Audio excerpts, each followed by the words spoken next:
आज भी भारतवर्ष में ऐसे स्थल हैं।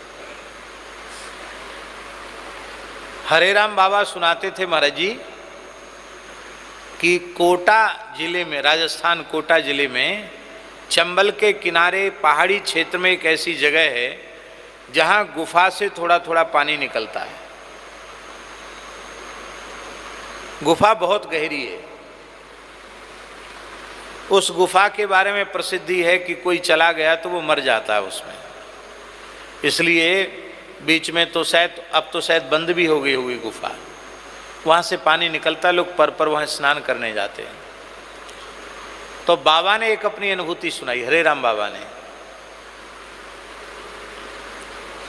बोले कि हमारा मन तो नई नई चीज़ों की खोज करता था। अरे भैया गुफा में है क्या, देखें तो सही। तो गुफा में घुसते चले गए। बहुत सकरी छोटी गुफा, धीरे धीरे घुसे घुसे आगे गए तो गुफा थोड़ी बड़ी थी तो बड़ा अच्छा लगा। फिर धीरे धीरे चले, भयंकर अंधकार। तो बाबा ने भीतर प्रवेश किया तो अंधकार तो भयंकर था। बोले पता नहीं क्या हुआ, हम टार्च लिए थे, वो टार्च अपने आप बंद हो गई। नई टार्च थी बड़ी, वो अपने आप बंद हो गई। बोले है तो कोई विचित्र जगह है जहाँ सब पावर ऑफ हो जाते हैं। लेकिन हमने कहा कि अब इतने बहरे तक आ गए हैं तो अब पीछे नहीं जाएंगे, जो हो सो मरे जिए, चलो। कहते इसमें जाने वाला मर जाता तो मरना तो है ही, चलो आगे चलो। आगे गए तो वहाँ पानी घुटने घुटने तक पानी था। तो थोड़ी घबराहट सी हो रही थी तो हमने अंजलि में भर करके वहाँ जल पिया और जैसे ही मुंह धोया, मुख धोते ही हमारी दृष्टि दिव्य हो गई, दिव्य दृष्टि हो गई। और बोले ना वो गुफा कुछ नहीं, और हम एक खुले मैदान में पहुँच गए जहाँ सुंदर कंदरा हैं, वृक्ष हैं और भयंकर पंचफण वाला नाग, मणिधर सर्प वहाँ चारों ओर घूम रहा, विशाल। बोले मैंने अपने जीवन में ऐसा सर्प नहीं देखा।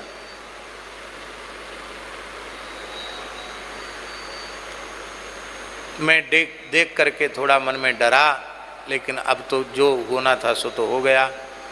अब कहाँ से गुफा है, क्या है, कहाँ से आए थे, सब भूल गए। तो महात्मा बैठे आंख बंद करके ध्यान में। बोले हम शांति से वहीं बैठ गए कि जो होए सो होए, अब तो आ गए तो आ गए। तो महामंत्र का जप करने लगे, हरे राम राम राम हरे हरे, हरे कृष्ण कृष्ण कृष्ण हरे हरे जप करने लगे। थोड़ी देर बाद में महात्मा उनके नेत्र खुले।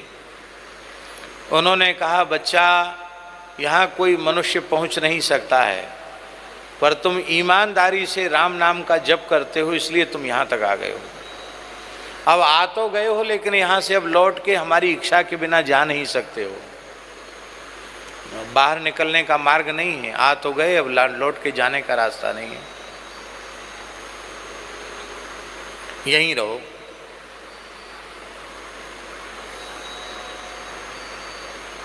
अब जाने का रास्ता है ही नहीं तो यहाँ तो रहना ही पड़ेगा।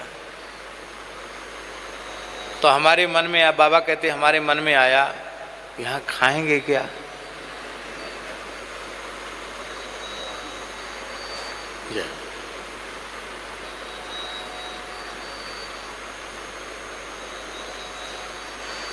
यहाँ खाएंगे क्या?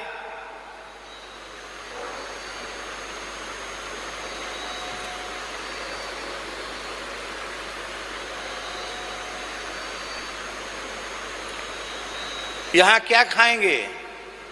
तो वो महात्मा बोले कि देखो बच्चा, मैं तो केवल वायु का आहार करता हूँ, जल भी नहीं लेता, और मेरी हजारों वर्ष की आयु है। मैं केवल वायु का आहार करके ही जीवित रहता हूँ। लेकिन तुम ऐसे क्षेत्र से आए हो जहाँ के प्राण अन्न में है, इसलिए तुमको हम व्यवस्था कर देंगे। तो बोले पता नहीं कहाँ से वो हमको छटाक डेढ़ छटाक या पाव भर आटा हमको रोज दे देते।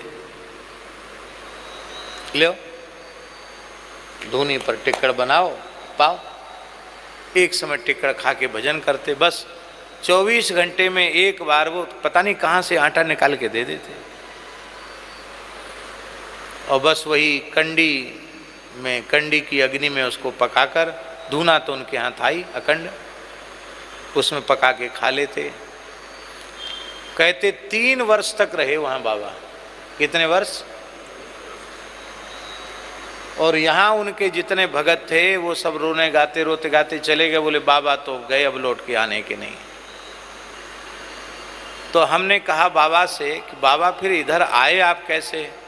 तो बोले मुझे संसार में किसी की याद नहीं आती थी, पर मुझे भक्तमाली श्री गणेश दास जी की याद आती थी कि मेरा भाई है, मेरा गुरु भाई है, और मुझसे बहुत प्रेम करते हैं महाराज जी के लिए, उनको बड़ी बड़ी पीड़ा होगी।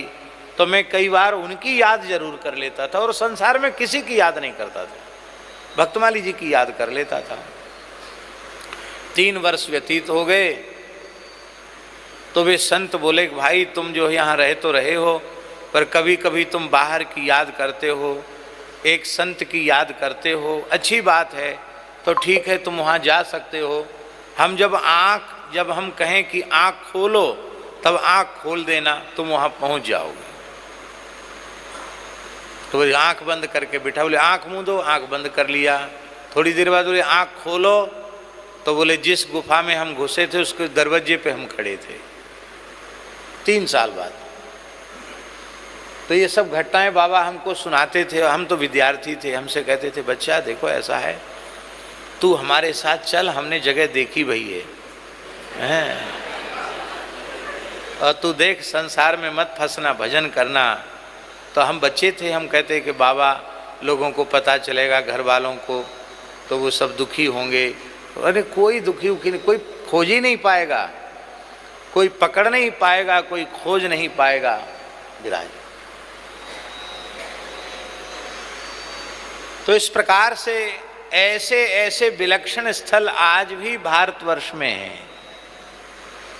तो ऐसी घटनाएं आपको सुनने को मिलें तो आप ऐसा नहीं समझना कि जैसे उपन्यासकार लोग रोचक कुछ न कुछ घटनाएं गढ़ लेते हैं, ऐसी गढ़ी हुई कोई बातें नहीं हैं। ये संत चरित्र है, और संत चरित्र के संबंध में नाभाजी का कथन है, कलि विशेष परचौ प्रकट आस्तिक है के चित धरो, उत्कर्ष सुनत संतन को अचरज कोऊ जिन करो। कलिकाल में संतों की विशेष महिमा प्रकट है, आस्तिक है के चित धरो।